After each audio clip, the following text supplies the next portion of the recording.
오늘은 여호와의 전쟁이라는 제목으로 함께 교제하겠습니다. 오늘 함께 공부할 말씀은 미리 말씀드린 것처럼 에스더서를 공부하려고 합니다. 제가 보니까 작년에 한번 에스더를 우리가 같이 공부했더라고요. 근데 좀 방향을 조금 바꿔서 대부분 내용이 중복되겠지만 이제 같이 공부하려고 합니다. 에스더서 9장 24절부터 28절까지 제가 읽겠습니다.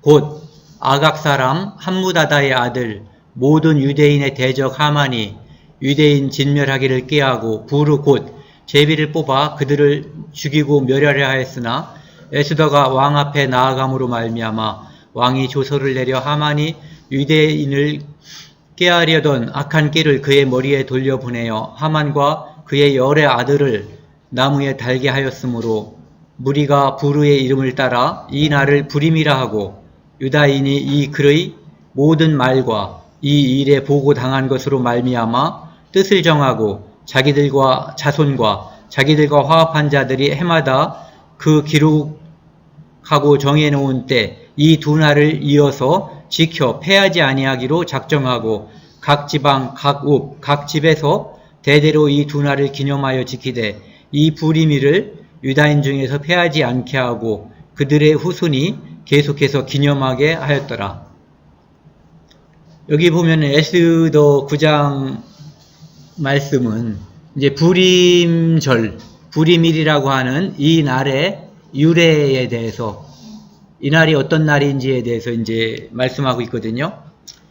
이 에스더 성경의 이 말씀의 이 배경이 되는 부분부터 간단하게 말씀을 드리면은요.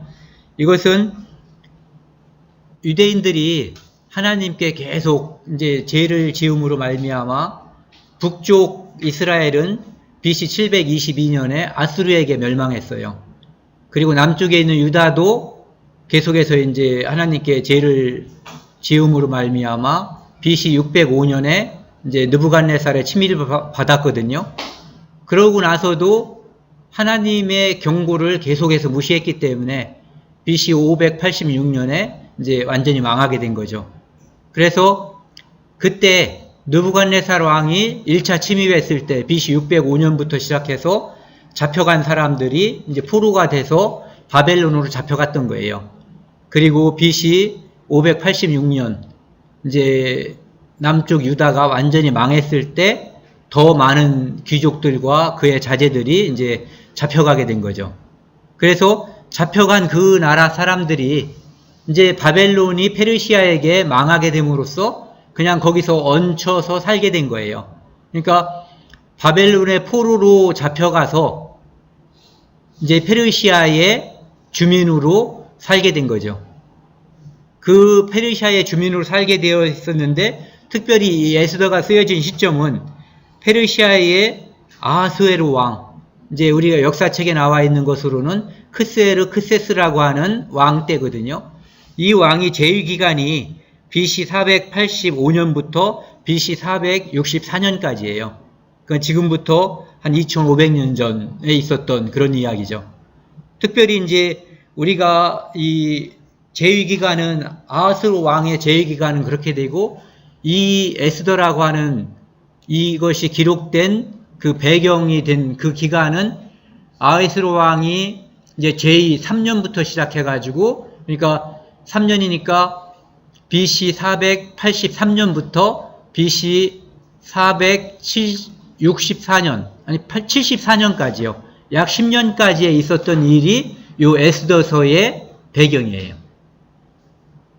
이 에스더서는 이제 또 다른 것으로다가 한번 생각을 해보면은 고레스가 이제 하나님의 이 감명을 받아가지고 이스라엘 포로들을 1차적으로 이제 보내줬거든요.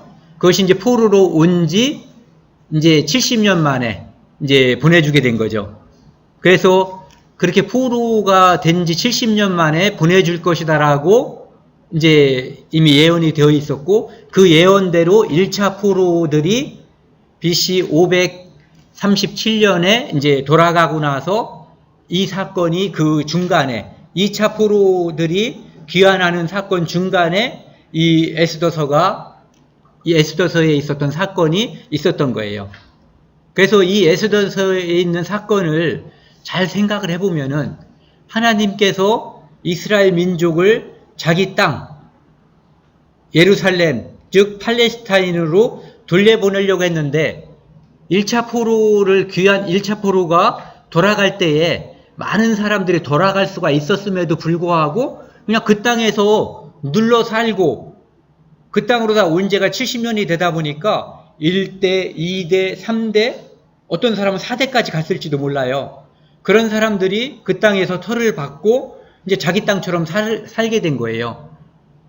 그런데 이 에스더서에 있는 이 사건으로 인해서 2차 포로 귀환될 때 사람들이 많이 결집이 돼서 팔레스타인 땅으로 돌아가게 된 거죠.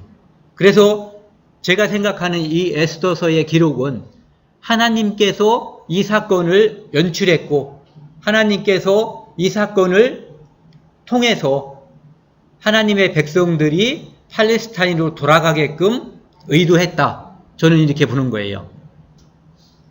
그래서 오늘 이 장면을 살펴보면은요, 이제 에스더서 전체를 살펴보려고 하니까 이제 면적이 아니라 양이 좀 많거든요. 그래서 오늘은 시간이 조금 더 걸릴 수도 있을 것 같아요. 이 에스더서를 간략하게 이야기하면은 아하스웨로 왕이 잔치를 벌였어요. 그 잔치를 180일 동안 하고 그 다음에 다시 일주일 동안 더 잔치를 벌였거든요.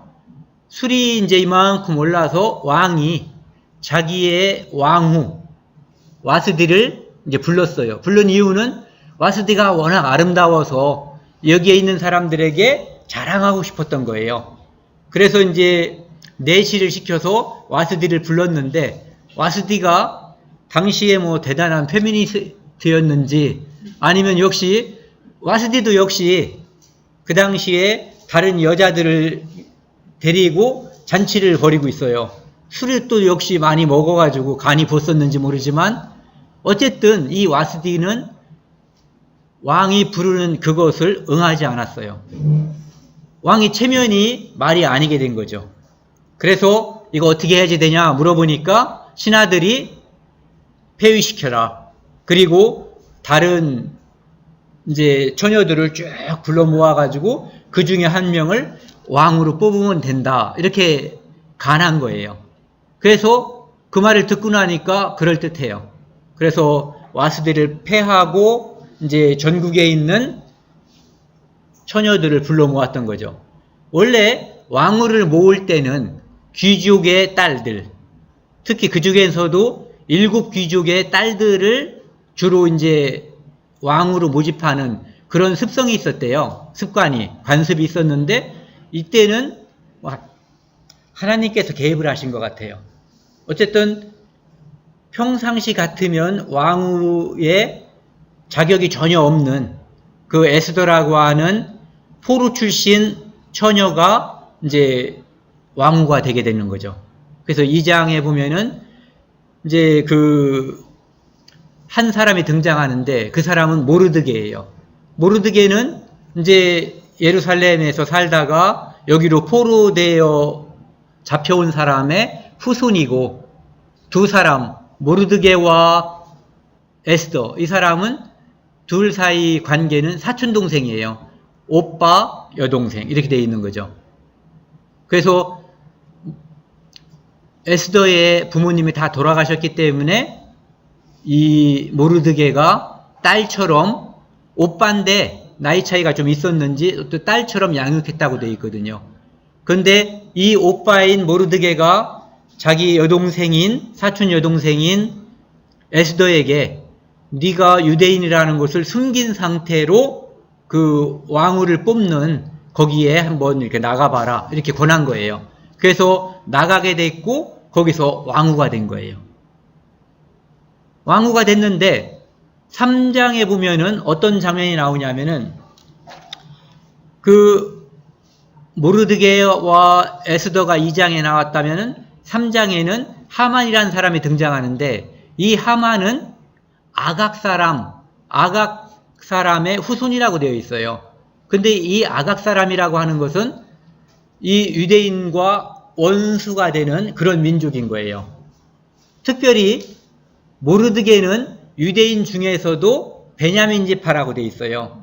이 베냐민 지파가 누구냐면은 베냐민 지파에서 이게 우리가 가장 유명한 사람이 사울 왕이에요. 베냐민 지파에서 유대의 초대 왕이 됐던 거거든요. 그러니까 베냐민 지파의 사울 왕, 직계 후손은 아니지만 베냐민 지파인 모르드게. 그 다음에 이쪽은 베냐민 지파와 원수관계, 유대인과 원수관계, 특별히 베냐민 지파와도 예전에 특별한 관계에 있었던 아각 사람의 후손 아말렉 족속, 이런 사람이 이제 등장하는데 그 사람의 이름이 하만이에요. 하만이 벼락 출세를 했어요. 갑자기 이 왕이 계급을 높이 해서 오늘날로 말하면 수상을 시켜준 거죠. 근데 그때 모르드게가 다른 사람들은 총리가 지나가니까 이 모르드게는 궁궐 지키는 사람이었는데 그곳에서 총리가 지나가면 모든 사람이 이렇게 경배를 했을 거 아니에요. 적어도 목례 정도는 했겠죠. 아무리 버릇이 없어도. 그런데 이 사람은 고개를 빳빳이 들고 그냥 어떠한 개가 지나가는 것처럼 생각을 하고 어떠한 예의를 갖추지 않았던 거예요. 그래서 사람들이 자꾸 야, 왜 그러냐 이렇게 권하니까 이 사람이 나 유대인이야 이렇게 말해버린 거예요.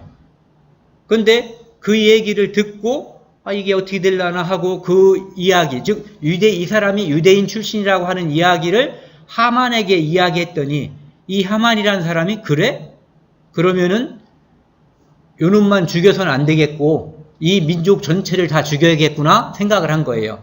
그래서 왕에게 거짓말을 시켜서 이 유다인이라고 하는 이 민족들은 왕에게 도움이 안 되고 법도 안 지키는 사람들이라고 거짓말을 쳐서 멸족시키기로 이제 왕의 조서를 받아낸 거죠.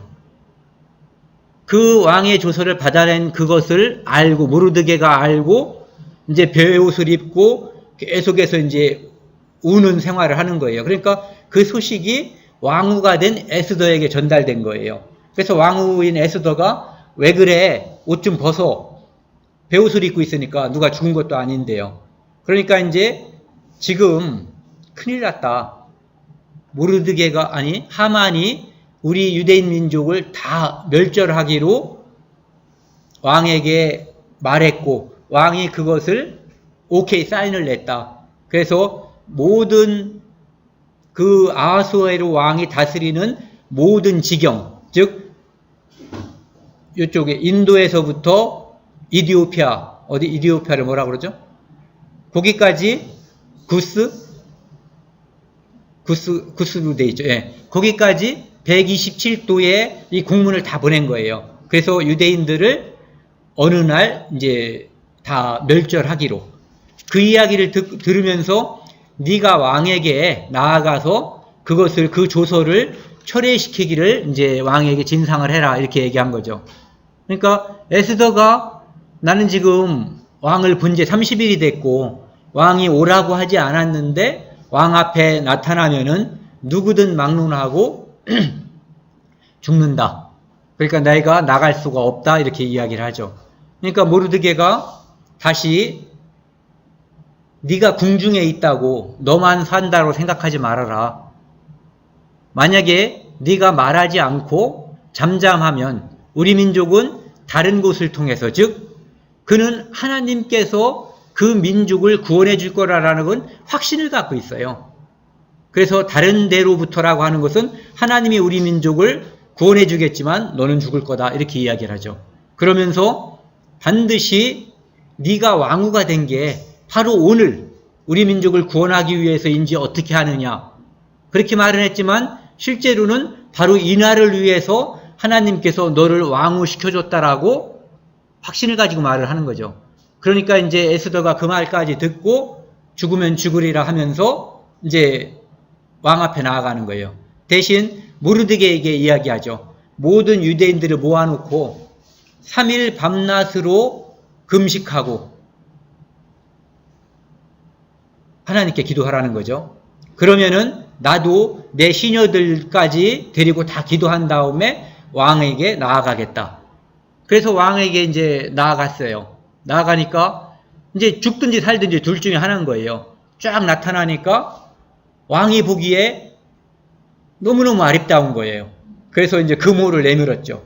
그러니까 에스더가 그물을 잡고 이제 죽음을 면한 거예요. 그러니까 웬일이냐.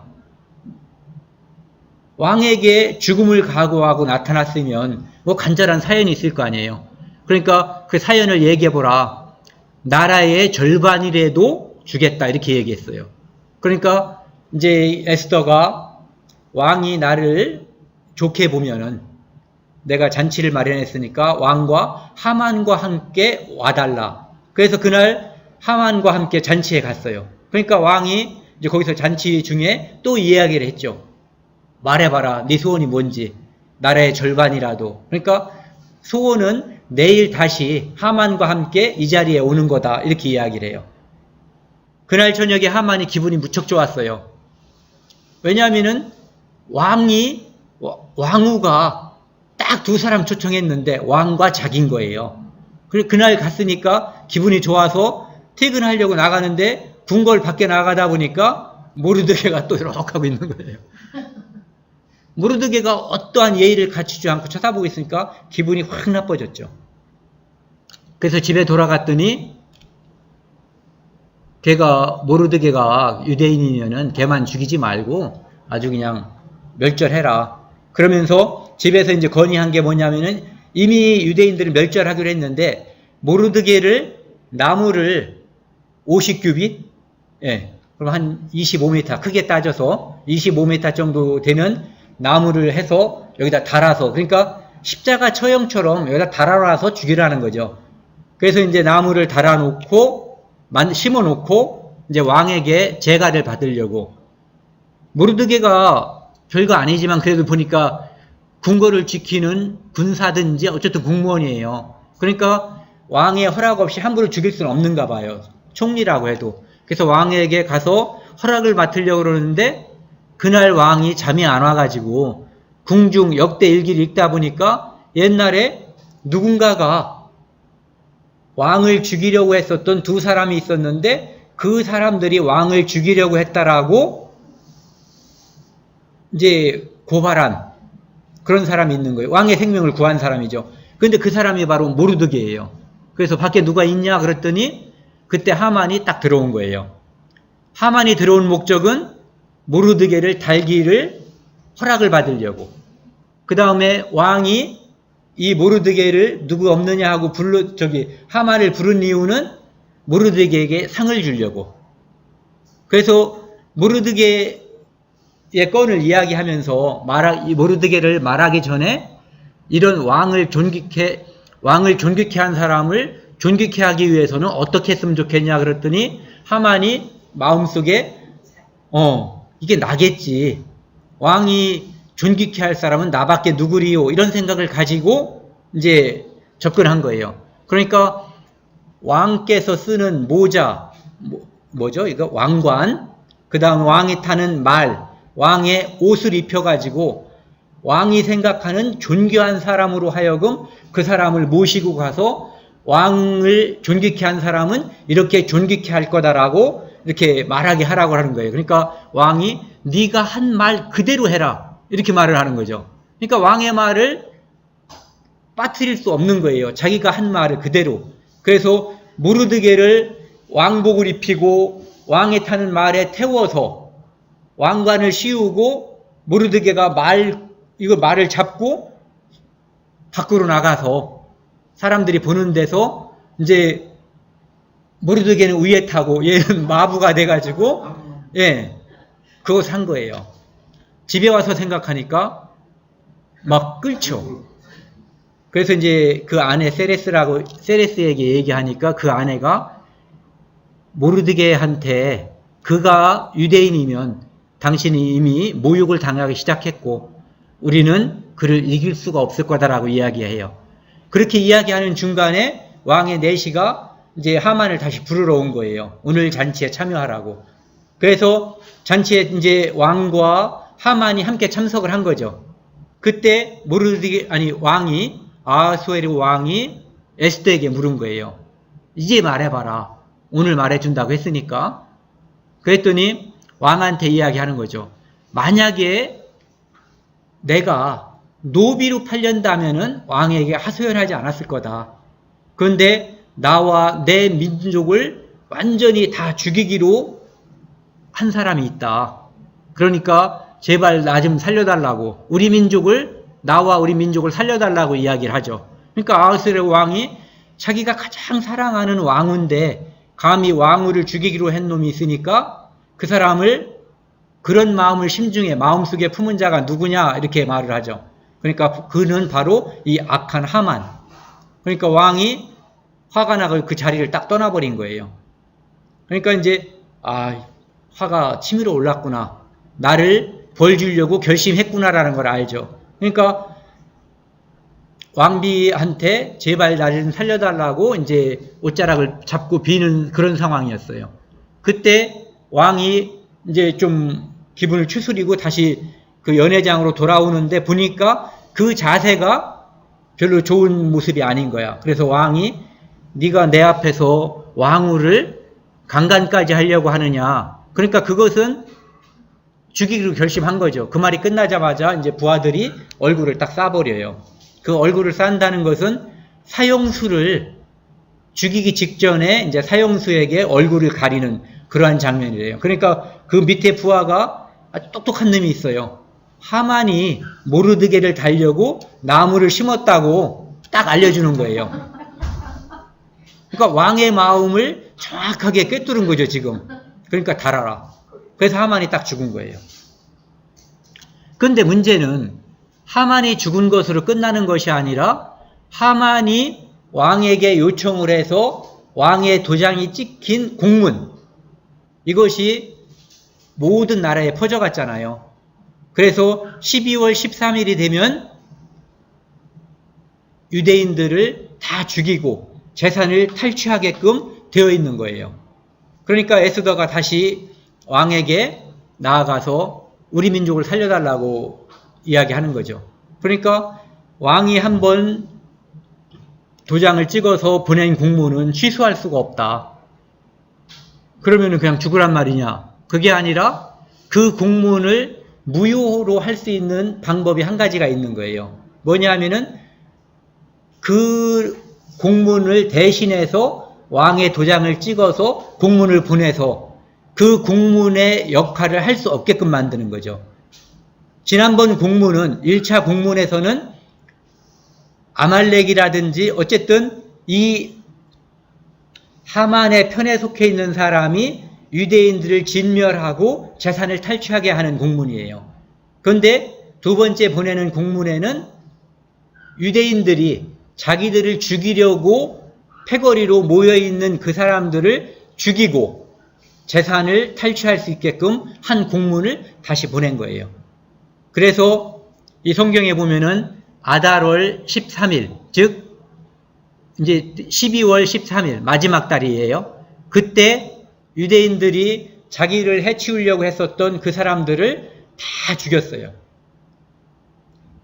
수산궁, 즉 왕이 있었던 수산궁은 이 페르시아의 그 왕궁 중에 하나거든요. 그런데 특히 이제 겨울철에 왕이 있는 궁이래요.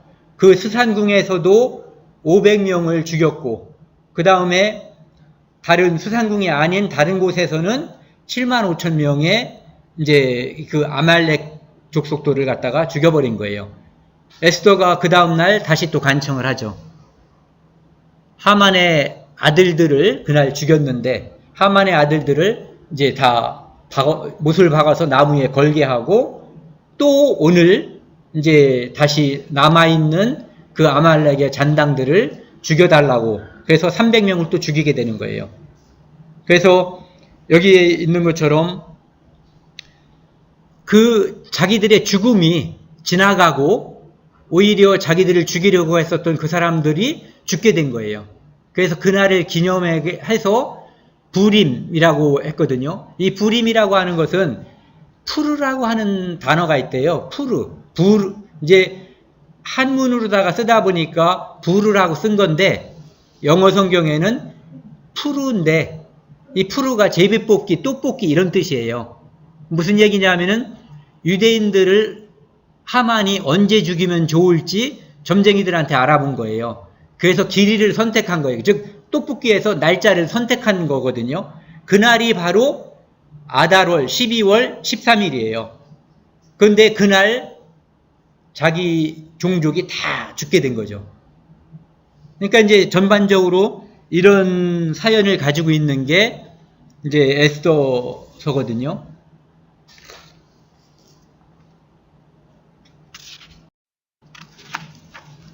아까 말씀드린 것처럼 에스더서 첫 번째는 1장에서는 왕후 에스더 와스티가 이제 폐위되는 사건이 일어나거든요. 이 폐위되는 사건 이것을 보면은 일반적으로는 좀 생각하기 어려운 일이에요. 즉흥적으로 단 한 번의 이 사건으로 인해서 왕후를 폐위시키고 그 다음에 아까도 말씀드렸지만 그 많은 사람들 중에서 에스더를 뽑았거든요. 원래는 귀족 중에서 또는 7 귀족 중에서만 뽑아야 되는데 그러니까 이 사건에 하나님께서 개입하셨다 이렇게 볼 수가 있는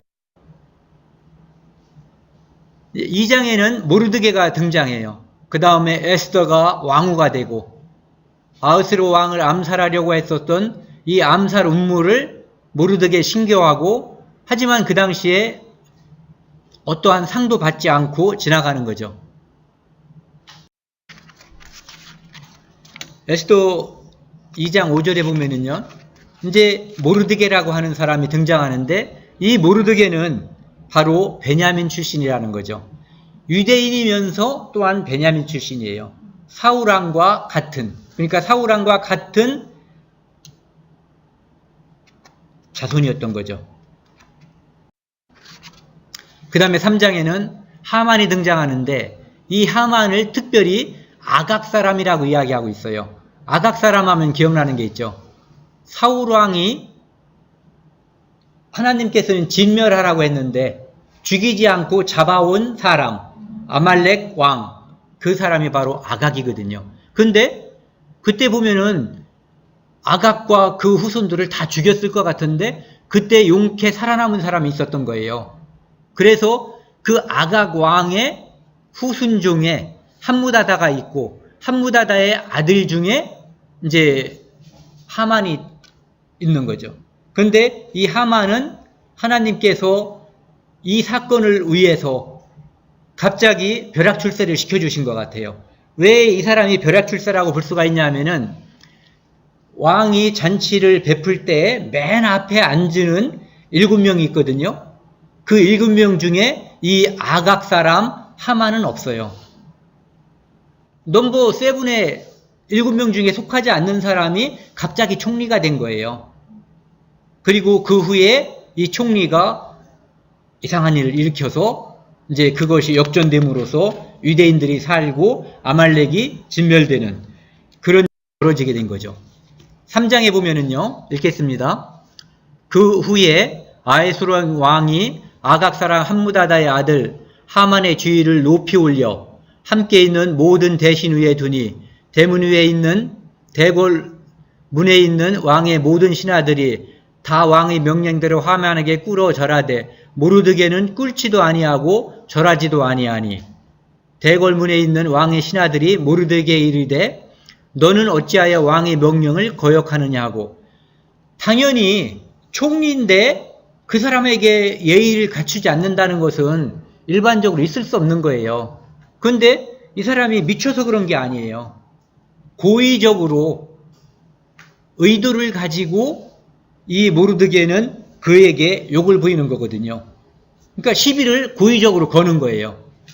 싸움을 걸고 그 싸움을 통해서 내가 또는 내 배후에 있는 하나님이 저것을 이길 수 있다라는 확신이 없고는 이런 행동을 할 수가 없는 거죠. 뭐 일개 궁궐에서 궁궐을 지키는 군사 같으면은 총리가 원하면 눈만 찡긋하면 죽을 수 있는 그런 자리예요. 미관 말직이죠. 총리에 비하면은. 그런데 의도적으로 덤비는 거예요. 지금 고의성을 띠고 있는 거죠.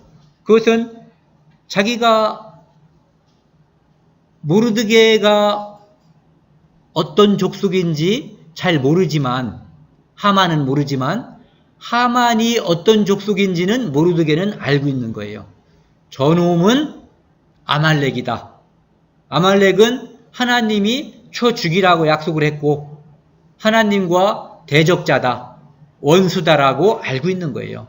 그래서 그것을 알기 때문에 이제 고의로 대적하는 거죠. 4절부터 보면은요, 에스더 3장 4절, 날마다 권하되 모르드게가 듣지 아니하고 자기는 유다인임을 알렸더니, 이제는 말만 안 듣는 게 아니라 예의를 갖추지 않는 것뿐만 아니라 나 유대인이야, 하만하고는 근본적으로 원수야 라고 공개적으로 딱 선언해버린 거예요. 그들이 모르드게의 일이 어찌되나 보고자 하여 하만에게 전화하였더라. 당연히 이렇게 될 것을 알고 이야기한 거죠. 나 유대인인데 말하면 안 돼, 이렇게 한 게 아니에요. 하만이 모르드게가 무릎을 꿇지도 아니하고 절하지도 아니함을 보고 매우 노하더니 죽이고 싶었겠죠. 그런데 그들이 모르드게의 민족을 하만에게 알림으로 하만이 모르드게만 죽이는 것이 부족하다고 생각하고 아하수에의 왕, 아하수에의 온 나라에 있는 유다인 곧 모르드게의 민족을 다 멸하고자 하더라. 즉 여기에서 보면은 아말렉과 유대민족은 불공대천주 원수인 거예요. 언제부터? 이 일이 있기 한 1000년 전부터, 출애굽할 때부터 원수인 거예요. 그래서 그것을 먼저 안 사람이 모르드게고 네가 유대인이야? 알게 된 것이 하만인 거예요. 이제 둘 사이에 불꽃 튀는 그런 싸움이 벌어지는 거예요. 이 전쟁은 모르드게라고 하는 유대인 미관 말직 이 사람이 벌인 전쟁이지만 그 배후에 하나님이 존재하는 거거든요. 이것은, 이 전쟁은 여호와의 전쟁인 거죠.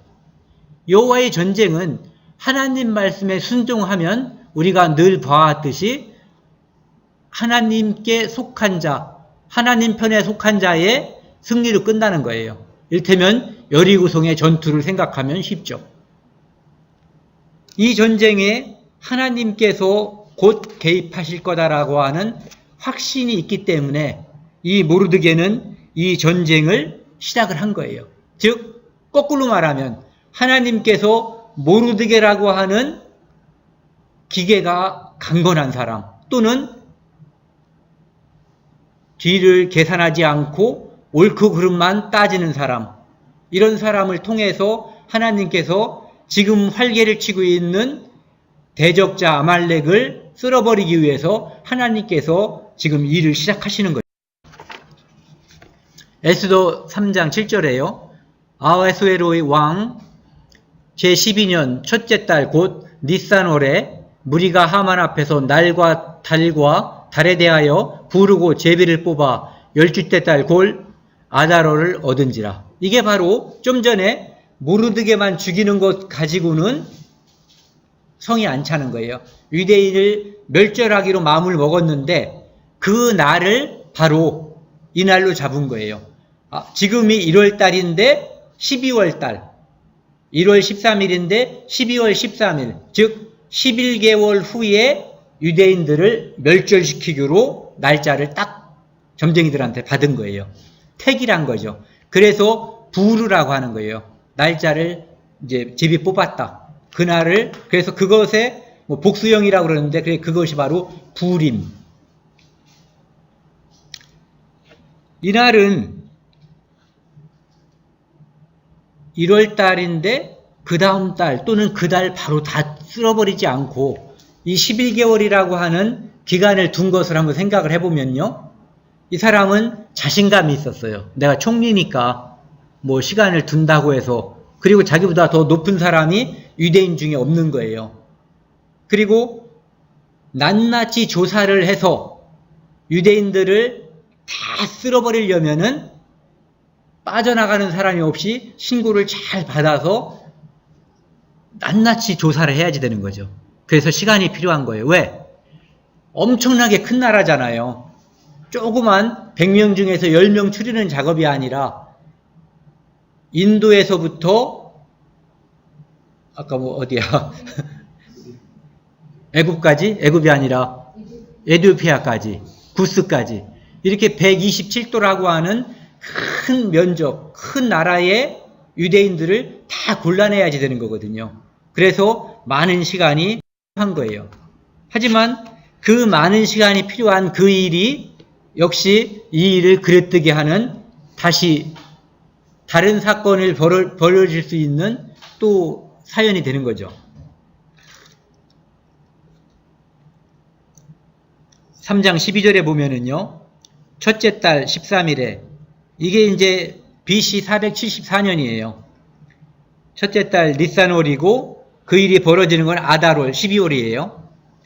왕이 서기관이 소집되어 하면의 명령에 따라 왕이 대신과 각 지방의 관리와 각 민족의 관원에게 아하수에르 왕의 이름으로 조서를 쓰되 각 지방의 문자와 각 민족의 언어로 쓰고 왕의 반지로 인치니라. 이것은 변할 수 없다. 앞으로 바뀌지 않는다라고 도장을 딱 찍은 거예요. 하나님께서 우리를 하나님의 자녀 삼아 주었을 때 하나님께서 인친다고 하잖아요. 이것은 변개함이 없다. 이대로 시행한다. 영원한 것이다. 이런 뜻이에요.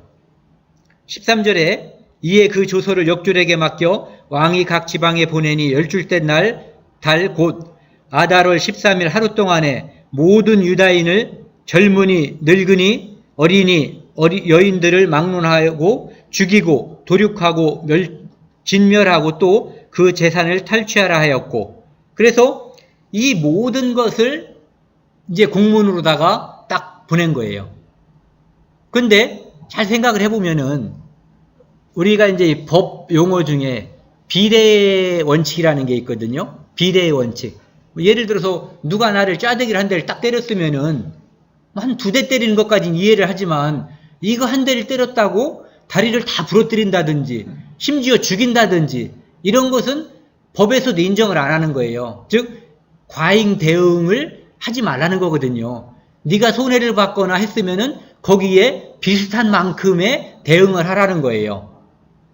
근데 지금 이것은 총리가 지나가는데 그냥 뭐 인사를 안 하고 예의를 안 갖췄다고 해서 이 사람을 군장을 한 10대라든지 뭐 한 40대 패면 됐지.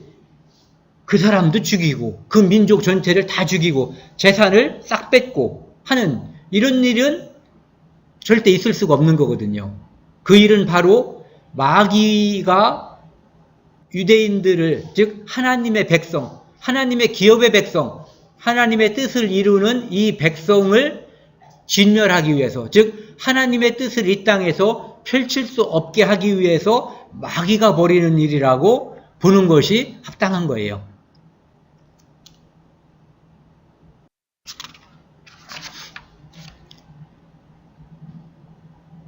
이 모르드게와 하만의 관계를 한번 살짝 살펴보면요. 아까 말씀을 드렸는데 이 아말렉이라고 하는 사람이, 아말렉 족속이라고 하는 사람의 근원을 살펴보면은 창세기 36장에 나와 있거든요.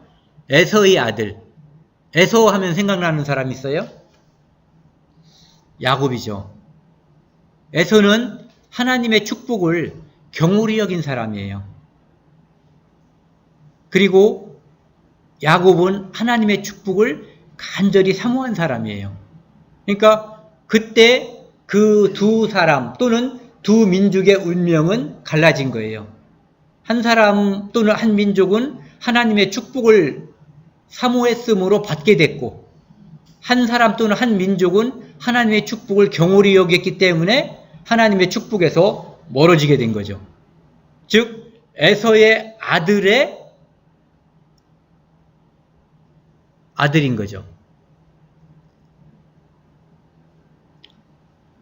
그러니까 아말렉이라고 하는 것은 에서의 후손이다. 이렇게 일단은, 그 다음에 여기 나와 있는 모르드게와 에스더는 당연히 야곱의 후손이죠. 그 중에서도 베냐민 후손. 이 출애굽기에 보면은 하나님의 군대, 출애굽한 하나님의 백성들이 하나님의 인도를 따라서 이제 광야로 왔을 때, 신광야에서 르비딤에 이제 진을 쳤을 때 갑자기 어디선가 출몰이 아니라 출현한 군대가 있었어요. 그게 바로 아말렉이거든요. 이 사람들이 하나님께 자꾸 막 투덜거렸어요. 하나님이 계시냐 안 계시냐, 목말라 죽겠다, 왜 물을 안 주냐, 하나님이 우리 중에 없는 거 아니냐, 막 이렇게 투덜거릴 때거든요. 그런데 갑자기 아말렉이 나타난 거예요. 그래서 우리가 잘 알고 있는 모세가 손을 이렇게 들고 있을 때 아론과 훌이 이렇게 양쪽에서 손을 받치고 있었죠. 그래서 받치고 있으면은, 손을 들고 있으면 전쟁에서 이겼고, 손을 내리면 전쟁에서 지고, 그때 장수는 여호수아였죠. 이 전쟁을 일으킨 것, 이 전쟁에 쳐들어온 놈들이 바로 아말렉이에요. 그때 하나님께서는 그 14절에 보면은요, 여호와께서 모세에게 이르시되 이것을 책에 기록하여 기념하게 하고 여호수아의 귀에 애우어 들리라. 이게 너무너무 중요하기 때문에 절대 잊지 않게끔 애우게 해서 자기만 아는 것이 아니라 여호수아가 알고 다른 사람에게 전파할 수 있게끔 한 거예요. 내가 아말렉을 없이하여 천하에서 기억도 못하게 하리라. 아말렉을 천하에서 기억도 못하게 하려면은 싹 쓸어버려야 돼요. 아말렉 1년에 한 번씩 출현하면 계속 기억할 거 아니에요. 하나님의 원래 뜻은, 즉 하나님의 사람 중에 누군가가 하나님의 말씀대로 하나님 편에 온전히 서 있었으면 이 아말렉은 여기 기록된 대로 천하에서 기억함이 없게 됐을 거예요. 그런데 하나님의 전쟁을 치르면서 자기 욕심을 부리는 사울과 같은 사람이 있었기 때문에 이 아말렉이 살아 숨쉬게 된 거죠. 그래서 그 밑에 보면은 16절에요. 이르되 여호와께서 맹세하시기를 여호와가 아말렉과 더불어 대대로 싸우리라. 즉 잔당이 존재하지만 그는 하나님께서 늘 싸워서 이스라엘이 이기게 해주겠다. 즉 아말렉과 이스라엘과의 전쟁은 여호와의 전쟁이다라고 하는 것을 분명하게 말씀해 주시고 있는 거거든요. 이것을 알고 있는 거예요. 누가? 모르드게가. 모르드게는 비록 궁궐을 지키는 이방인 출신 하급자지만 하나님의 말씀에 대해서는 상당하게 정통하고 있는 사람이에요. 지금 우리가 살펴본 이런 사건들, 이런 일들에 대해서 모르드게는 분명하게 알고 있는 거거든요. 그렇기 때문에 그 전쟁, 앞으로 벌어질 전쟁, 내가 하만과 치를 이 전쟁, 이것은 하나님의 전쟁이다. 여호와의 전쟁이다. 내가 여호와를 배반하지 않는 한 이 전쟁은 나의 승리이며 하나님 여호와의 승리가 될 것이다 라고 하는 확신이 있는 거죠. 그 다음에요, 신명기 25장에 보면은 17절이요. 너희는 애굽에서 나오는 길에 아말렉이 네게 행한 일을 기억하라. 바로 좀 전에 우리가 살펴본 그 일을 기억하라는 거예요. 18절, 곧 그들이 너를 길에서 만나 내가 피곤할 때에 네 뒤에 떨어진 약한 자들을 쳤고 하나님을 두려워하지 아니하였느니라. 하나님을 두려워하지 않은 사람이 바로 에서예요. 하나님의 축복을 경홀히 여긴 자가 바로 에서고, 하나님을 배우지 못했고 하나님과 대적자의 위치에서 그들은 계속해서 자손들을 낳고 훈련시킨 거예요. 그러니까 그들은 하나님과 대적자 위치에 있었어요. 그러니까 하나님을 두려워하지 않는 자는 산산이 깨어질 거라는 게 하나님 말씀이거든요. 하나님은 그들을 기억하지 못하게 하겠다고 했어요. 대대로 하나님께서 싸워 죽이겠다고 했거든요. 이 모든 사연을 모르드게는 잘 알고 있는 사람이죠. 19절에요. 그러므로 네 하나님 여호와께서 내게 기업으로 주어 차지하게 하시는 땅에서 네 하나님 여호와께서 사방에 있는 모든 적그룹으로부터 내게 안식을 주실 때 너는 천하에서 아말렉에 대한 기억을 지워버리라. 너는 잊지 말지니라. 어떤 경우든지 아말렉은 쓸어버리라는 거예요. 조금도 불쌍히 여기지 말라는 거죠. 즉 하나님의 기업의 백성을, 이스라엘 민족을 없이 하려고 또는 하나님께 대적하려고 하는 그들의 시도는 너희들이 늘 분쇄시켜야 된다. 그리고 겁내지 마라. 내가 뒤에 있고 그것은 바로 내가 원하는 것이다. 그것이 하나님의 뜻인 거죠. 그 다음에 우리가 근래에 살펴봤었던 이 사무엘 15장, 이 사무엘 15장은 사울왕에게 하나님께서 아말렉을 완전히 멸절시키라고 명령을 하셨던 거죠. 그 멸절시키는데 나중에 자 봐봐요. 사람은 다 죽였는데 저기에 개는 없으니까 이게 양과 소가 돌아다녀. 그런데 저것은 우리가 아말렉에서 뺏어온 거야. 그러면 아말렉이 또 들리고 기억나잖아요. 그러니까 양과 소까지도 우양까지도 다 죽여버리라고 한 거예요. 그래야만 기억에서도 사라져버릴 수 있으니까.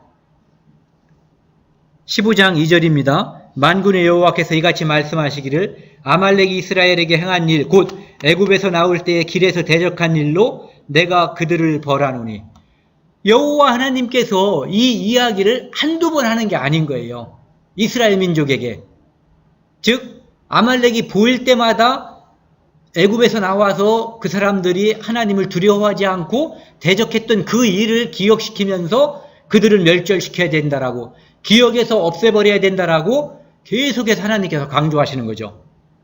즉 이 일은 여호와 하나님의 전쟁이라는 거죠. 13절이요. 지금 가서 아말렉을 쳐서 그들의 모든 소유를 남기지 말고 멸절하되 남녀와 소아와 아기까지요, 젖 먹는 아이와 더애기, 우양과 낙타와 나귀를 죽이라 하셨나이다. 즉 좀 전에 말씀드린 것처럼 아말렉이라는 이름 자체가 떠오르지 않게끔 짐승들까지도 다 죽여버리라는 거. 이것이 하나님의 뜻이에요. 왜? 하나님을 대적하는 자는 산산이 깨어질 것이라고 하는 것을 하나님께서는 분명히 보여주시는 거예요. 한 사람 또는 한 민족에게 보여줌으로써 다른 사람 또는 다른 민족들이 하나님을 두려워하고 하나님 말씀을 따라서 나중에 지옥에 가지 않고 천국에 갈 수 있는 그런 일들을 보여주기 위해서 하나님께서는 하나님은 절대로 대항해서는 안 되고 반드시 하나님 편에 서야 된다는 것. 예수 그리스도를 통해서 예수 그리스도를 대항하지 않고, 지금 예수 그리스도를 믿지 않거나 예수 그리스도를 대항하는 민족들이 이 세상에 엄청나게 많거든요. 모든 이슬람이 예수 그리스도를 대항하고 있어요. 그들이 끝까지 대항한다면, 그들의 생명이 닿을 때까지 대항한다면 그들은 산산이 깨어질 뿐만 아니라 영원한 지옥에 갈 거예요. 모든 하나님을 대적하는 자들은 살아남을 수가 없는 거죠. 그 다음에 사무엘 15장에 보면요, 사울이 하윌라에서부터 애굽 앞 술에 이르기까지 아말렉 사람을 치고 아말렉 사람의 왕 아각을 사로잡고 칼날로 그의 모든 백성을 진멸하였으되 사울과 백성이 아각과 그의 양과 소의 가장 좋은 것 또는 기름진 것과 어린 양과 모든 좋은 것을 남기고 진멸하기를 즐겨 아니하고 가치 없고 하찮은 것은 진멸하니라. 즉 여기서 보면은 사울과 백성이 한 팀이 됐어요. 그러니까 사울과 백성은 함께 저주를 받아야 마땅한 거죠. 하나님께서 지시하신, 하나님께서 명령하신 일과 관련 없는 그 일을 한 거예요. 하나님께서는 싹 쓸어버리라고 했는데 자기들 육신적인 이유, 이것은 쓰면 좋겠네, 이것은 살찌 없고, 그래서 자기들의 육신의 욕심을 채우기 위해서 살려뒀는데 제사 지내기 위해서 살려뒀다라고 거짓말까지 시키는 거죠. 15장 18절입니다. 또 여호와께서 왕을 왕을 길로 보내시며 이르시기를 가서 지인 아말렉을 진멸하되 다 없어지기까지 치라 하셨거늘 어찌하여 왕이 여호와의 목소리를 청종하지 아니하고 탈취하기에만 급하여 여호와께서 악하게 여기시는 일을 행하였나이까. 지금 하나님께서는 가서 진멸하라고 한 거예요. 하나님께서 필요하면은 얼마나 많은 재물들을 얼마든지 줄 수가 있는 거예요.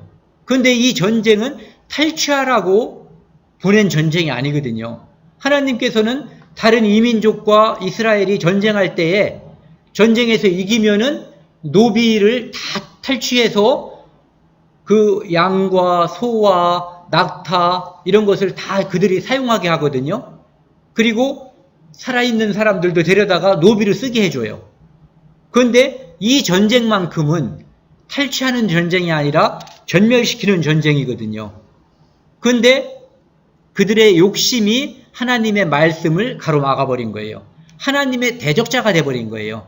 그러니까 하나님께서 그들을 불순종한 사울을 왕의 자리에서 내려가게 하는 거예요. 24절이요. 15장 24절. 사울이 사무엘에게 이르되 내가 범죄하였나이다. 내가 여호와의 명령과 당신의 말씀을 어긴 것은 내가 백성을 두려워하여 그들의 말을 청종하였음이니이다. 백성을 두려워해서 청종했다고 하는데 이 말을 액면 그대로 일단 보자고요. 백성을 두려워해서 그들의 말을 청종했다. 그러면은 하나님의 말씀은 두려워하지 않았다 이런 얘기가 되는 거거든요. 하나님의 말씀이 있고 백성의 이야기가 있어요. 근데 이 둘 중에서 사울은 백성들의 요구, 하나님의 명령은 거절해버리고 백성의 요구를 따른 거거든요. 그리고 그는 이 말 자체도 거짓말이에요. 왜냐하면은 그의 욕심이 있었어요. 아각을 사로잡아 왔을 때에는, 그 다음에 그 많은 양들을 잡아왔을 때에는 왕으로서 그들에게 하사품을 줌으로써 자기의 권위를 높이려고 인간적인 방법으로 하나님께서 높여주시면 올라가는 건데 자기의 방법으로 자기 백성들에게 자기를 높이려고 한 거죠. 반드시 하나님의 도움으로만 인간은 높아질 수 있는 거예요. 스스로 높아질 수 있는 사람은 없어요. 스스로 높아지려고 하면 반드시 낮아지게 되어 있어요. 스스로 높아지려고 한 존재가 있죠. 바로 마귀. 스스로 높아져서 하나님의 뭇별 위에 자기 자리를 틀려고, 북극 지폐에 자기 자리를 틀려고 했다가 지극히 낮아져서 지옥 맨 밑창에 빠지게 된 존재가 바로 마귀예요. 여기 나와 있는 하만도 자기가 스스로 높아지려고 했다가 가장 밑에 죽음으로 떨어져 버리는 거죠. 하지만 사울은 백성을 두려워해서 백성의 말을, 하나님 말씀을 버리고 백성의 말을 청종했다고 돼 있는데, 모르드게는 총리도 두려워하지 않았어요. 그 낮고 낮은 그 미관 말직에 속해 있는 모르드게가 총리 앞에서 고개를 빳빳이 들고 아말렉 놈 이렇게 했겠죠. 저놈은 아말렉이야. 나는 유대인이고 나는 하나님의 백성이고 저놈은 아말렉이야. 이렇게 아마 속으로 되뇌었을 거예요. 그렇지 않고는 그런 짓을 할 수가 없죠. 그러니까 지금 사울의 선택과 모르드게의 선택은 완전히 상반된 선택을 하고 있는 거예요. 사람을 두려워하느냐, 하나님을 두려워하느냐. 사람을 두려워함이 모르드게에는 전혀 없었던 거죠. 그래서 15장, 사무엘상 15장 32절에 보면은요, 사무엘이 이르되 너희는 아말렉 사람의 왕 아각을 내게로 끌어오라 하였더니 아각이 즐거이 오며 이르되 진실로 사망의 괴로움이 지났도다. 이제는 자기가 살았다고 생각을 하고 웃으면서 오는 것 같아요. 어떻게 보면 속으로 흥얼거리는 것 같은 그런 모습으로 아각이 지금 오는 거거든요. 하지만 잠시 후에 무슨 일이 벌어질지 전혀 모르는 거죠. 인간의 즐거움은 하나님 앞에서 전혀 다른 모습으로, 일시에 다른 모습으로 바뀔 수가 있어요. 사람이 살면서 막 좋아서 지금 막 행복한 일이 벌어졌어요. 그래서 그 소식을 다른 사람들과 함께 나누기 위해서 가다가 교통사고로 죽는 사람들도 있어요. 전 제가 아는 사람들 실제 그런 사람을 봤어요. 그래서 인간의 즐거움이 하나님과 함께 하지 않는 즐거움이면 그것은 금방 바뀔 수가 있는 거거든요. 아각이 그 뒤에 운명을 보시면 33절에요. 사무엘이 이르되 네 칼이 여인들에게 자식이 없게 한 것 같이 얼마나 많은 사람들을 이 아각이 죽였던 거죠. 여인 중 네 어미에게 자식이 없으리라. 네 어미도 이제 무자하게 된다 이거지. 하고 그가 길갈에서 여호와 앞에서 아각을 찍어 쪼개니라. 도끼로 딱 죽인 거예요. 아각을. 이 장면을 우리가 머릿속으로 생각하면 매우 끔찍한 거예요. 그런데 성경에 이런 장면까지도 기록한 것은 하나님께서 하나님을 대적하는 자, 이스라엘을 멸절시키려고 하고 하나님의 기업을 없이 하려고 하는 자, 그에게 벌어지는 일은 산산이 깨어진다고 하는 것을 하나님께서는 주시는 거죠. 즉 하나님을 두려워하지 않는 자의 마지막 모습을 보여주는 거예요. 그 다음에 지금부터는요, 모르드게가 왜 좀 전에도 이제 모르드게가 그렇게 할 수 있는 근거를 보여줬는데요. 그것뿐만 아니라 모르드게가 하나님의 백성으로서 그렇게 할 수 있는 데에는 또 다른 근거가 있는 거예요. 뭐냐면은 하나님께서 유대민족에게, 즉 모르드게의 민족에게 주신 영원한 약속이 존재하는 거거든요. 그 영원한 약속은 바로 유대인이라고 하는 족속은 어떤 일이 있어도 면면이 이어질 것이고 그들에게 아브라함에게 주시고자 했던 그 축복, 네 후손이 하늘의 별과 같이 땅의 모래, 바다의 모래와 같이 많아질 거라는 것, 그리고 그들에게 한 그 약속은 아브라함에게 한 약속, 이삭에게 한 약속, 야곱에게 한 약속, 나중에 다윗에게 한 약속, 그 약속은 영원하다는 것, 그것을 모르드게는 분명히 알고 있는 거죠. 그래서 창세기 17장에는 그 하나님께서 아브라함에게 주신 영원한 약속이 존재하는 거예요. 그 다음에 그 다음 장 창세기 26장에는 이삭에게 주신 영원하신 약속, 아브라함에게 약속한 그 약속이 이삭에게 이어지고 그 이삭에게 이어진 약속이 야곱을 통해서 영원히 이어질 것이 또 하나님의 맹세와 약속으로 이어지고 있는 거죠. 그 다음에 창세기 28장에는 야곱에게 다시 아브라함으로부터 시작된 이삭으로 이어진, 그 다음에 야곱에게 연결된 그 약속이 대대에 걸쳐서 영원히 이어질 것. 15절을 제가 한번 읽겠습니다. 28장 15절. 내가 너와 함께 있어 네가 어디로 가든지 너를 지키며 너를 이끌어 이 땅으로 돌아오게 할지라. 내가 네게 허락한 것을 다 이루기까지 너를 떠나지 아니하리라 하신지라. 하나님께서는 그와 함께한다. 임마누엘의 하나님이라는 거죠. 유대인에게 하나님은 임마누엘의 하나님이었던 거예요. 유대인들과 함께하는 하나님. 유대인들이 벌받아서 포로로 잡혀갈 때에도 하나님을 함께 하셨어요. 그들이 멸절당할 때, 멸절당하는 것처럼 보일 때에도 하나님을 함께 하셨어요. 야곱이 외삼촌한테 속아서 고생할 때도 하나님을 함께 하셨어요. 16절에 보면은요, 야곱이 잠이 깨어 이르되 여호와께서 과연 여기 계시거늘 내가 알지 못하였도다. 하나님은 야곱과 늘 함께 했다는 것을 야곱이 알게 되는 거죠. 즉 하나님은 우리와 하나님께서 우리에게 성령으로 돌아오신 후에 영원토록 우리와 함께 하신다는 그 약속, 유대인 이스라엘에게 한 그 약속이 성도에게 한 약속으로 이어지는 거죠. 그래서 우리와 영원히 함께 한다는 것, 우리가 하나님의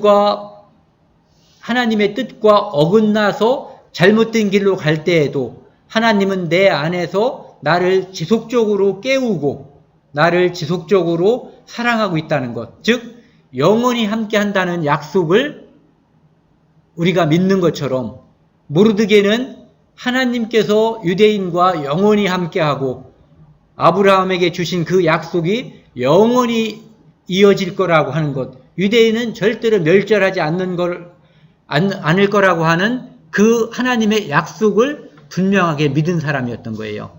그렇기 때문에 감히 그 위치에 있는 사람이 총리에게 고의적으로, 실수도 아니고 고의로 시비를 거는 거죠.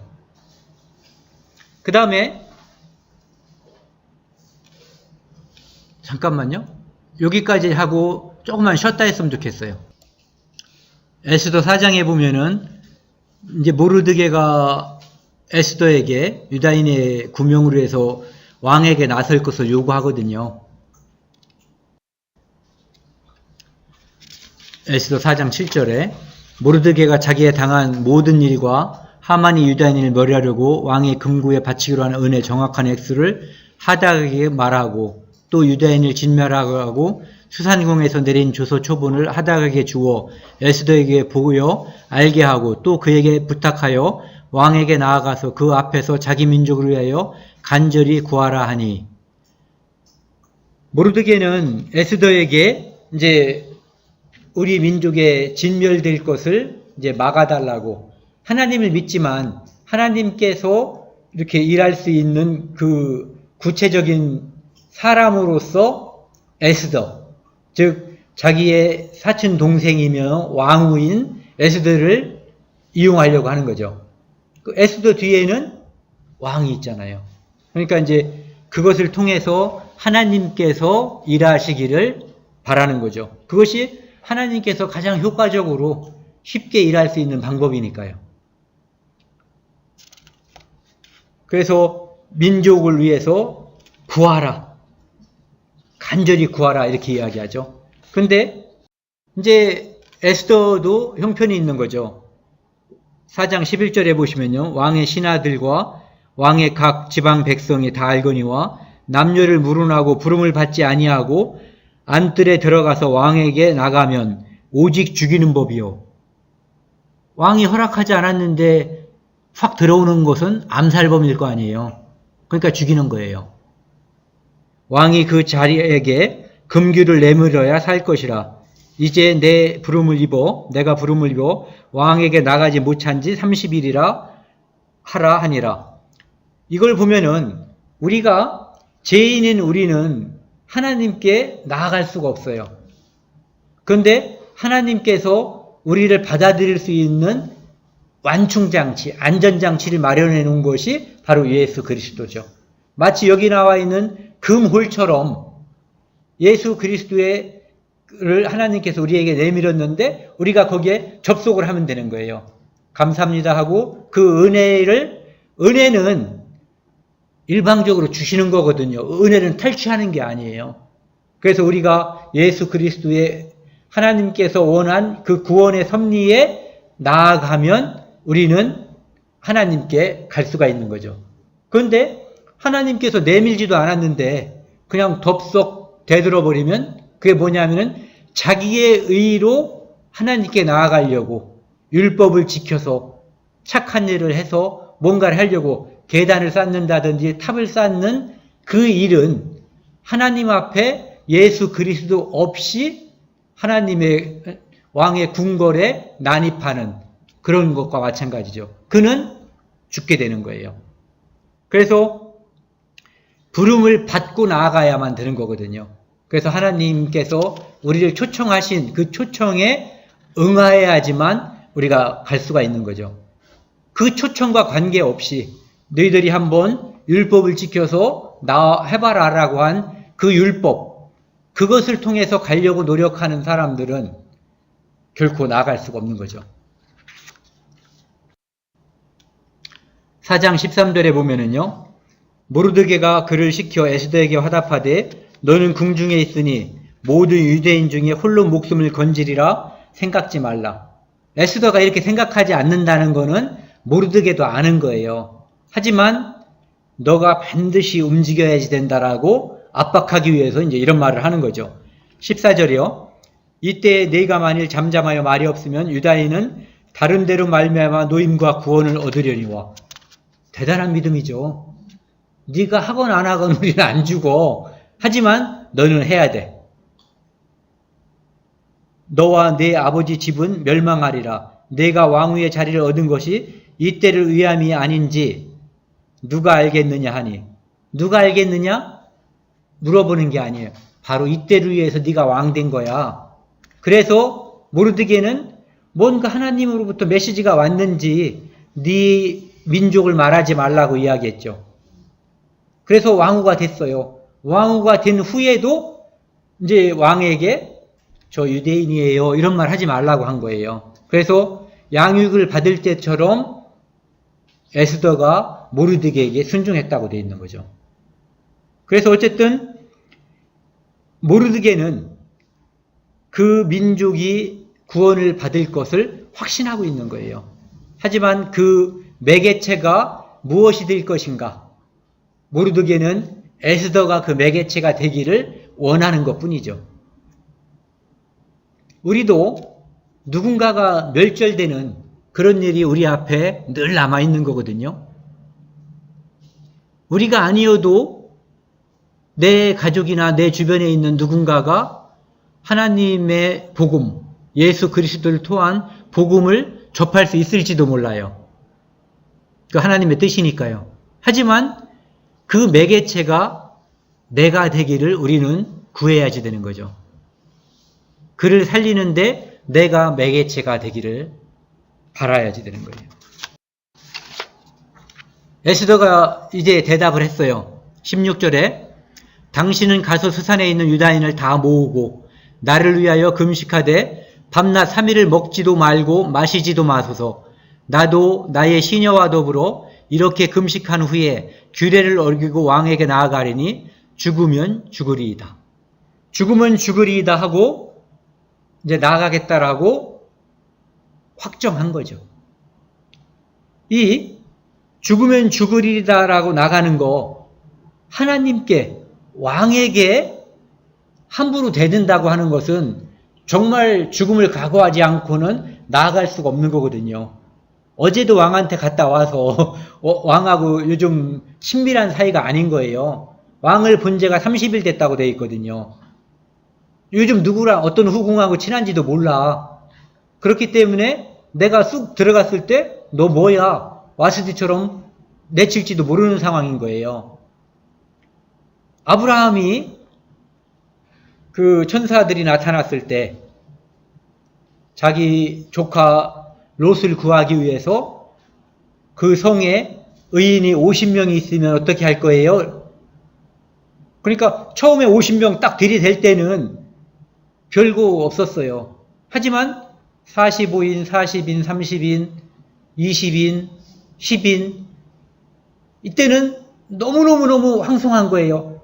다시 한번 제발 이렇게 말을 하면서 이런 심정으로 아브라함이 천사에게 접근한 거거든요.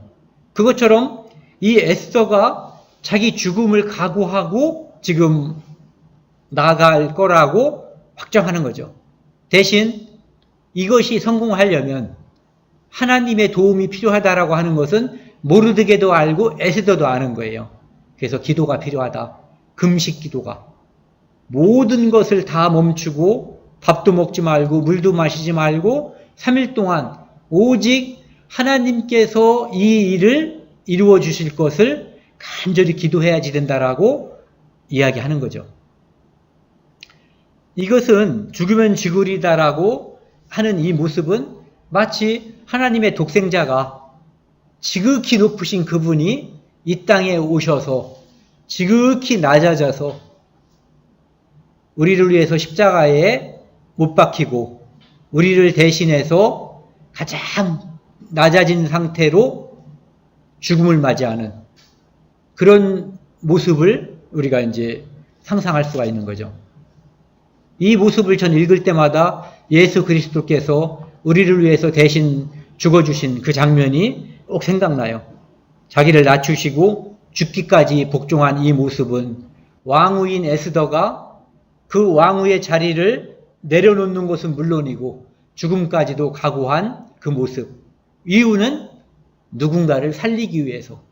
예수님께서도 그 모든 백성, 하나님의 백성을 살리기 위해서, 즉 다른 사람을 살리기 위해서 내 목숨을 버리는 그런 모습을 여기에서 복음의 모습을 보는 거죠.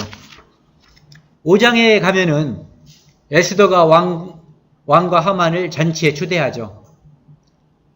에스더는 왕 앞에 나타났는데 왕이 다행히 하나님의 도움으로 에스더는 그때 왕은 에스더를 아름답게 매우 사랑스럽게 본 거예요.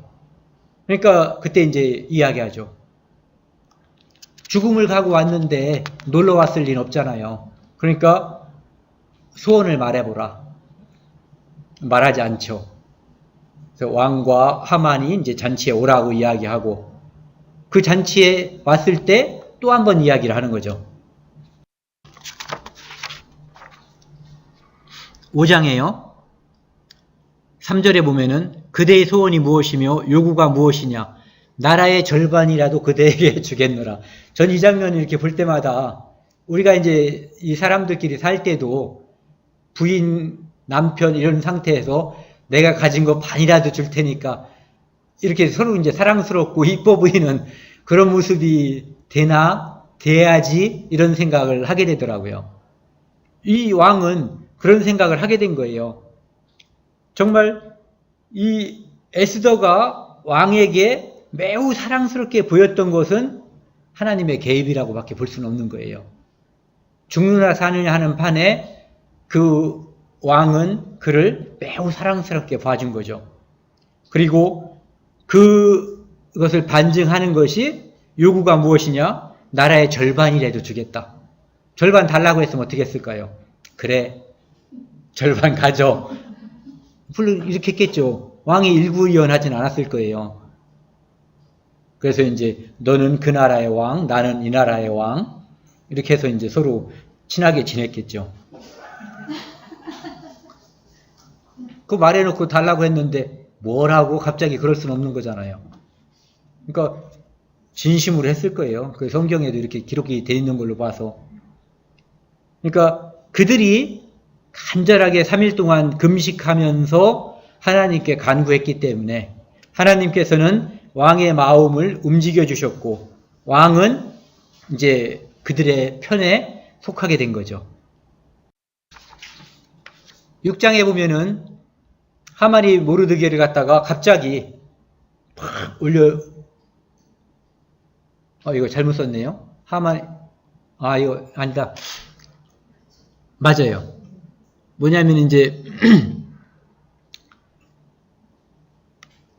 왕이 잠이 안 와가지고 역대일기를 읽을 때 아까 말씀드린 것처럼 누군가가 자기를 죽이려고 했는데 그것을 이제 신고한 사람이 모르드게예요. 그래서 모르드게를 무슨 표창을 줬냐 물어보니까 아무것도 안 했다고 그런 거죠. 그래서 이제 뭔가 뭘 상을 줘야지 되는데 그래서 이제 지시를 하려고 야, 걔 아무도 없느냐 이렇게 딱 물어보니까 하만이 이제 나무를 심어놓고 모르드게를 죽이려고 여기다 달기 위해서 왕에게 허락받으려고 밖에 딱 이런 게 바로 이제 하나님이 연출했다는 거죠. 바로 그 시간에 왕은 잠이 안 왔고 왕은 많은 독서를 할 수가 있는데 부하에게 역대 일기를 읽으라고 그랬고 그 사람은 그 많은 읽을 거리가 얼마나 많겠어요. 이만큼 많을 텐데 그 중에서 모르드게 이야기를 읽은 거예요. 그리고 내 생명의 은인인데 뭔가 해줘야 될 텐데 그때 마침 하만은 모르드게를 죽이려고 그러니까 뭔가 반전이 되기 위한 모든 것이 다 갖춰져 있는 거죠. 그러니까 하나님께서 이 일을 했다고 우리가 볼 수가 있는 거죠. 여기에 아무도 겉으로 보이는 연출자는 없잖아요. 왕이 하만 보고 너 몇 시까지 와 있어 이렇게 말한 게 아니거든요. 그런데 그 시간에 하만이 그 자리에 있었던 거죠. 인간이 모든 것을 다 갖추었어도 누군가가 한 명이 나는 죄가 싫어 이러면은 열이 확 받아서 행복하지가 않은 것 같아요. 하만이 총리고 모든 사람이 자기의 굽히는데 한 명이 딱 이렇게 꼬나보고 있으니까 거기에서 불행을 느끼는 거예요. 만족이 없는 거예요. 그러니까 내가 저놈은 그 다음에 그가 속한 모든 민족을 다 이제 죽이기로 하고 오늘 이제 일단은 얘부터 이렇게 하려고 한 거죠. 그런데 그것이 자기 무덤 자리인 것을 전혀 알지 못하는 거죠. 그러니까 하나님께서 역사하시는 방식을 우리는 성경에서 보면은 우리가 드라마 같은 거에서도 보면은 어떤 주인공들이나 이런 사람들이 보면은 올곧게 나가거든요. 타협하지 않고. 그러면은 사람들은 이렇게 생각해요. 에이, 저러면 다 죽었지. 저러면 저 위치까지 갈 수 있을까? 지금 저것이 드라마니까, 소설이니까 저렇게 됐겠지. 이렇게 생각을 하거든요.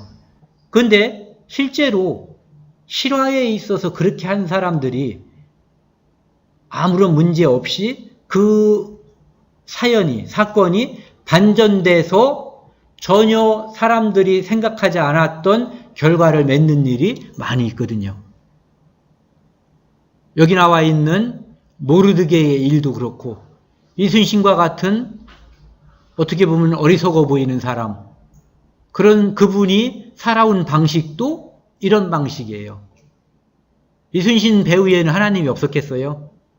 이 세상을 모두 다 다스리신 분이 하나님이신데, 그러니까 우리가 결과를 예측하고 미리 죽을 필요가 없다는 거죠. 그 일이 옳은 일이면, 그 일이 하나님 앞에 떳떳한 일이면 그 길을 선택하고 그 결과와 그 결과로 인한 어떤 영향, 이거에 대해서는 우리가 받아들이는 마음이 있을 때, 그때 하나님께서 역사하시는 것을 우리가 구경할 수가 있는 거예요. 그것을 생각하지 않고 내가 인간적인 계산으로 모든 것을 다 해버리면 하나님이 역사하실 수 있는 부분은 없어요. 왜? 내 잔머리로 다 해버리니까. 하나님이 내 잔머리에 역사하지는 않거든요. 하나님께 내가 걸었을 때, 하나님을 믿고 의지했을 때, 그때 하나님께서 역사해 주시는 거죠. 여기에 있는 모르드게처럼.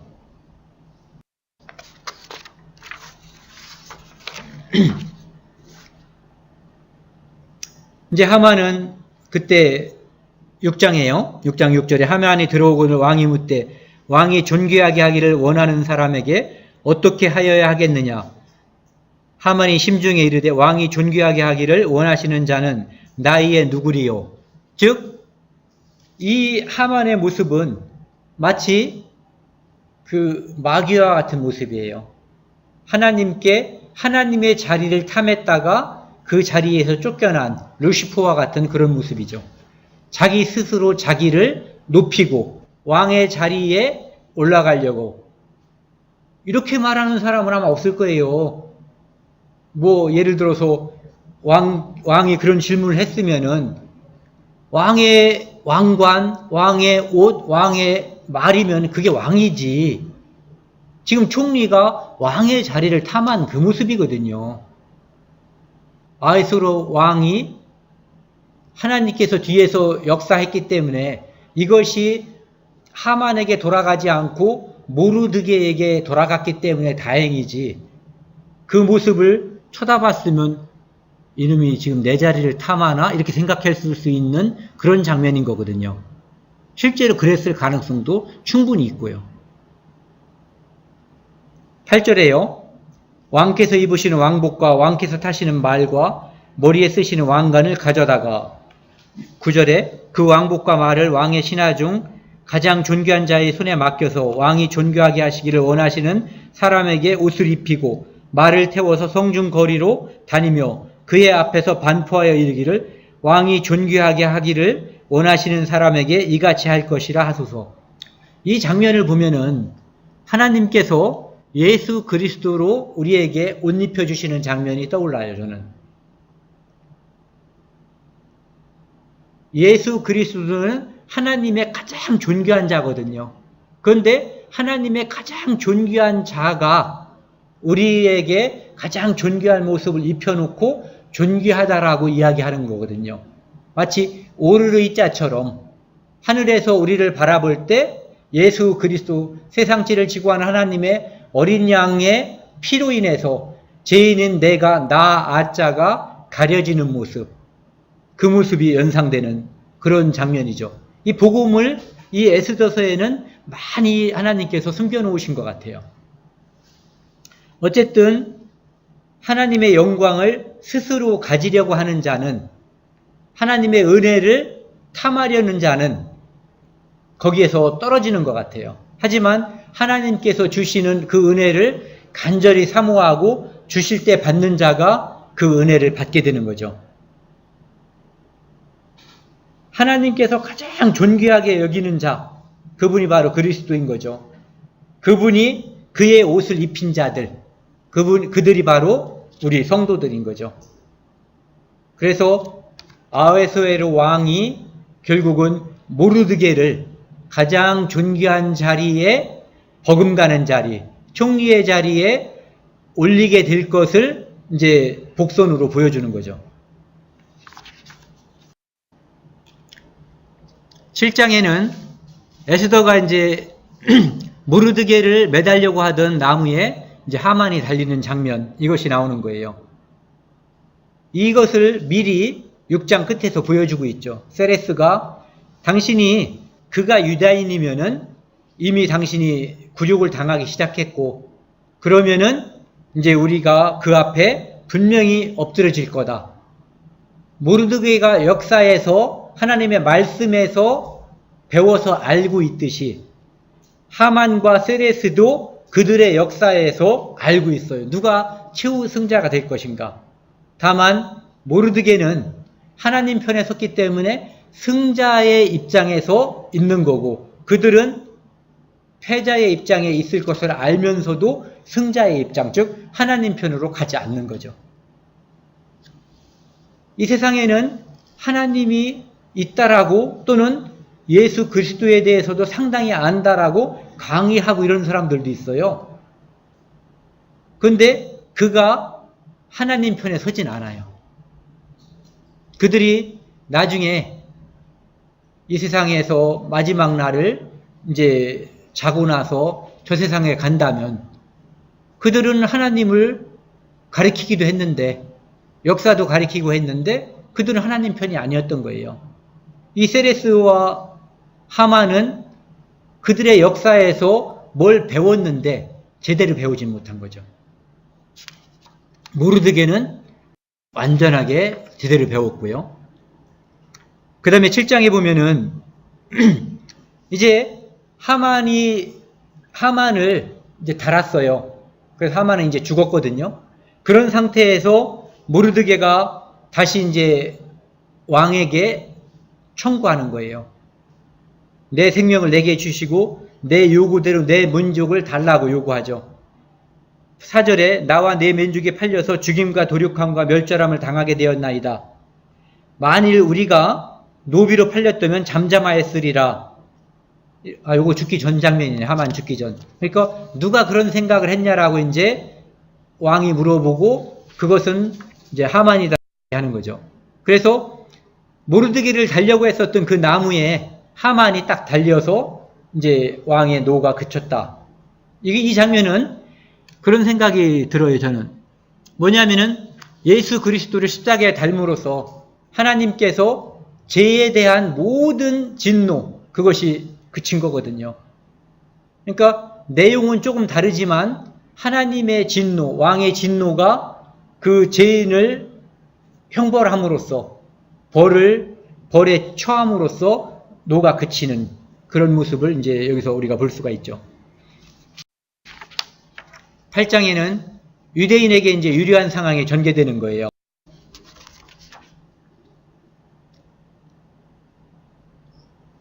이제 에스더가 왕에게 다시 청구하는 거죠. 이르되 5절 왕이 만일 즐거워하시며 내가 왕의 목전에 은혜를 입었고 또 왕이 이 일을 좋게 여기시며 나를 좋게 보실진대 조서를 내리사 아각 사람 함무다다의 아들 하만이 왕이 각 지방에 있는 유대인을 멸절하려고 꾀하고 쓴 조서를 처리하소서. 내가 어찌 내 민족의 화당함을 참아보며 내 친척의 멸망함을 참아보리이까.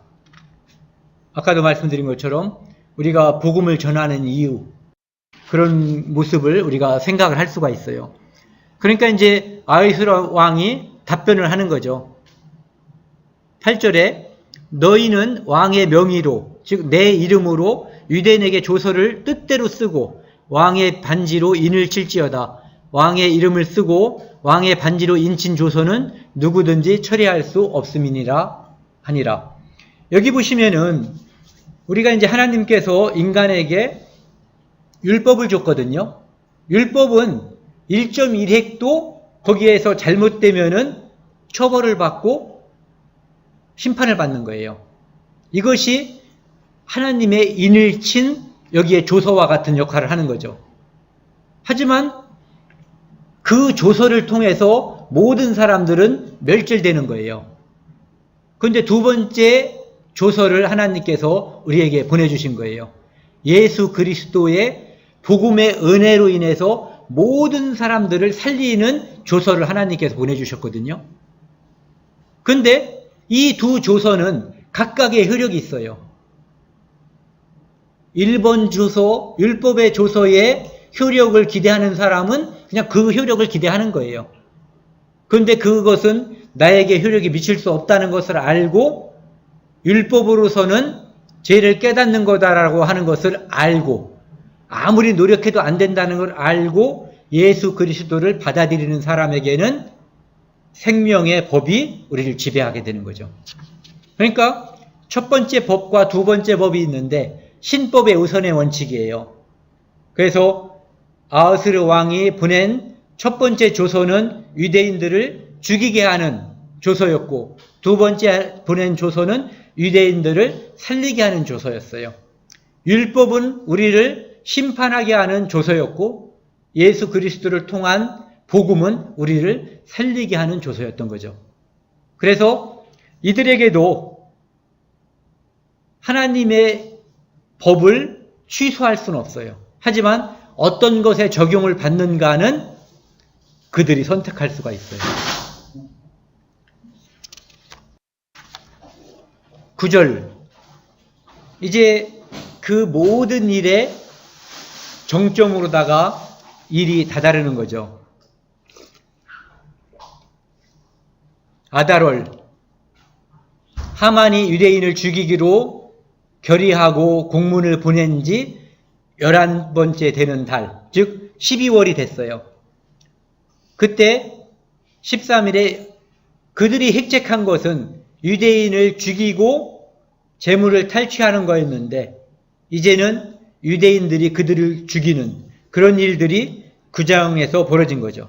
그래서 수산궁에서는 13일과 14일 이틀에 걸쳐서 그 다음에 수산궁이 아닌 다른 각 도에서는 각 지방에서는 13일 날 유다인이 아닌 아말렉을 멸시하는 그런 일이 벌어진 거죠. 그래서 9장 11절에 보면요. 그날에 도성 수산에서 도륙한 자의 수요를 왕께 아리니 왕이 왕후 에스더에게 이르되 유다인이 도성 수산에서 이미 500명을 죽이고 멸하고 또 하만의 여러 아들을 죽였으니 왕이 다른 지방에서는 어떠하겠느냐. 이제 그대의 소청이 무엇이냐. 곧 허락하겠노라. 그대의 요구가 무엇이냐. 또한 시행하겠노라. 너무너무 자기의 왕후가 이쁜 거예요. 그러니까 네가 원하는 건 내가 다 들어준다. 땅에 반을 준다고 했는데 원하지 않고 요걸 원하는 것쯤은 얼마든지 더 들어줄 수 있다라고 이야기하는 거죠.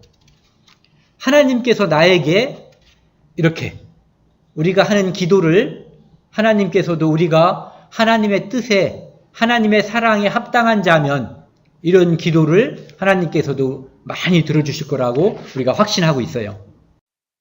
그 다음에 13절에 보면은요, 에스더가 이르되 왕이 좋게 여기시면 스산에 있는 유다인들이 내일도 오늘 조세대로 행하게 하시고 하만의 열아들의 시체를 나무에 매달게 하소서.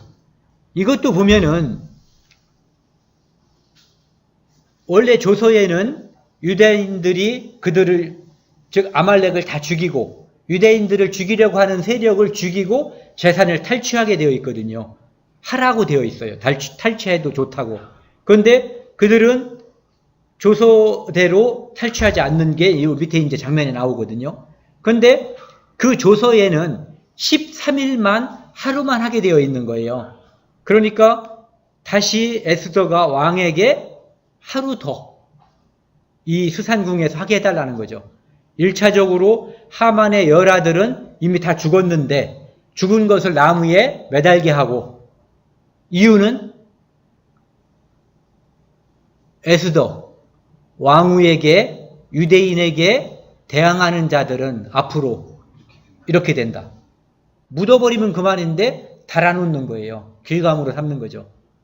두려워하고 너희들 앞으로 행동을 이제 잘 하라는 거죠. 그 다음에 14절이요. 왕이 그대로 행하기를 허락하고, 즉 14일에도 한 번 더 해도 좋다는 얘기죠. 수산 안에서 조서를 수산에 내리니 하만의 열아들의 시체가 매달리니라. 아달월 14일에도 수산에 있는 유대인이 모여서 300명을 수산에서 도륙하되 그들의 재산에는 손을 대지 아니하였고, 16절 왕의 각 지방에 있는 다른 유대인들이 모여 스스로 생명을 보호하여 대적들에게서 벗어나며 자기들을 미워하는 자, 즉 유대인들이 미워하는 자가 아니라 유대인을 미워하는 자들을 7만 5천 명을 도륙하되 그들의 재산에는 손대지 아니하였더라. 왜? 그들의 오랜 조상들 중에 한 사람의 이름이 기억나는 거예요. 유대인들은. 누구? 사울. 사울은 하나님의 말씀을 어기고 아말렉을 진멸하라고 했는데 재산을 탈취하는데 급급했어요. 그래서 그는 하나님의 가장 고귀한 자, 왕의 위치에 있었는데 하나님의 뜻을 어기고 재산을 탈취하기에 급급해서 왕의 자리를 잃었고, 모르드게와 에스더는 하나님께서 지금 그들에게 왕을 통해서 재산을 탈취해도 좋다고 했는데도 불구하고 하나님의 뜻에 부합한 일만 하는 거예요. 어떤 일? 아말렉을 멸절하는 일만 하는 거죠. 그런데 하나님께서는 그들을 점점 더 높여주는 거죠. 미리 이미 하만이 죽고 나서 반지를 빼서 모르드게에게 줬어요. 이미 그는 총리의 역할을 하는 자였지만 나중에 9장 10장에 보면은 그는 완전하게 사람들에게 존경을 받는 그런 총리로서 역할을 훌륭하게 하고 있다는 것. 즉 하나님께서 그에게 실질적인 권한과 영광을 주고 있다는 것을 볼 수가 있거든요.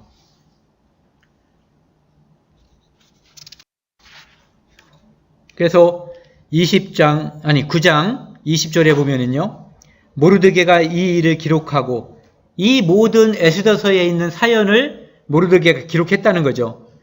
아하스르 왕의 각 지방에 있는 모든 유다인에게 원근을 막론하고 그를 보내어 이르기를, 한 규례를 세워 해마다 아달월 12월이라고 하는데요, 마지막 달 14일과 15일을 지키라. 이것이 바로 부림절, 부림일. 그래서 이날에는 22절을 이거 한번 같이 읽어보실래요? 이날에 유다인들이 대적에게서 벗어나 평안함을 얻어 슬픔이 변하여 기쁨이 되고 애통이 변하여 길한 날이 되었으니 이 두 날을 지켜 잔치를 베풀고 즐기며 서로 예물을 주며 가난한 자를 구제하라 하매, 이것이 이제 바로 부림절, 부림일에 이제 기원이 됐던 거거든요. 제비를 뽑은 그날이 유대인들이 죽는 날이었는데 슬픔이 변하여 기쁨이 되고 애통이 변하여 길한 날이 된, 죽는 날이 그들의 대적을 무찌르는 날이 된 거예요. 그래서 그날을, 이 두 날, 14일, 15일을 지켜서 이 두 날을 부림절로 해서 지금도 유대인들은 이 절기를 지키고 있어요. 그래서 선물을 주고 뭐 14일 뭐 이런 것들이 아마 이런 데서 유대인들이 전 세계에 흩어져 살다 보니까 사연은 바뀌어서 내용이 좀 와전됐지만 이런 데서 온 것이 아닌가, 그런 이제 생각이 드는 거죠. 그리고 슬픔이 변하여 기쁨이 되고 애통이 변하여 길한 날이 된 이런 날들, 6월절 같은 날, 유대인들에게 그런 날이죠. 홍해를 건넌 날, 앞에는 바다가 막혀 있고 뒤에는 애굽의 전차가 달려올 때, 나중에 바다가 갈라지고 그들이 그것을 건너고 그들을 따르던 애굽의 모든 군사와 왕이 바다에 몰살되었을 때, 즉 슬픔이 변하여 기쁨이 되고 애통이 변하여 길한 날이 된 거죠. 또한 우리가 하나님의 말씀을 배우고 하나님을 알게 되고 우리가 율법을 통해서 하나님의 말씀을 통해서 죄인임을 통감했을 때, 아, 이제 내가 하나님 앞에서 심판받는구나. 그런데 그 다음에 예수 그리스도의 피를 통해서 우리가 하나님 나라, 영원한 천국에 대한 소망을 갖게 됐을 때 슬픔이 변하여 기쁨이 되고 애통이 변하여 길한 날이 된, 이 부림절은 우리에게도 그런 의미로 다가오는 것 같아요. 그리고 10장에는 모르드게가 유대인들에게 존경을 받고 사랑을 받고 모든 종족, 즉 페르시아에 있는 총리니까 유대인뿐만 아니라 모든 종족을 안위하였다, 뭐 이렇게 해서 끝나거든요. 그런데 에스더서를 보면서 이제 요약을 하자면요, 이 에스더서에 나와 있는 이 전쟁은, 즉 유대인과 아말렉, 모르드게와 하만, 이 두 사람, 두 민족 간의 싸움은 하나님의 전쟁이었다. 그렇기 때문에 하나님이 개입을 했다. 그래서 하나님의 편의 선자가 승리했다. 저는 이제 이렇게 이야기하고 싶고요. 우리에게도 내게 또는 우리에게 남아있는 하나님의 전쟁이 있어요. 그 모든 전쟁에 수많은 전투가 벌어질 거라고요. 앞으로도. 그때 우리가 하나님 편에 선다면 에스더와 모르드게가 하나님 편에 섬으로써 승리했듯이 우리에게도 하나님 편에 서면은 승리가 있을 것이다. 이렇게 생각을 하고 오늘 긴 말씀을 마치겠습니다.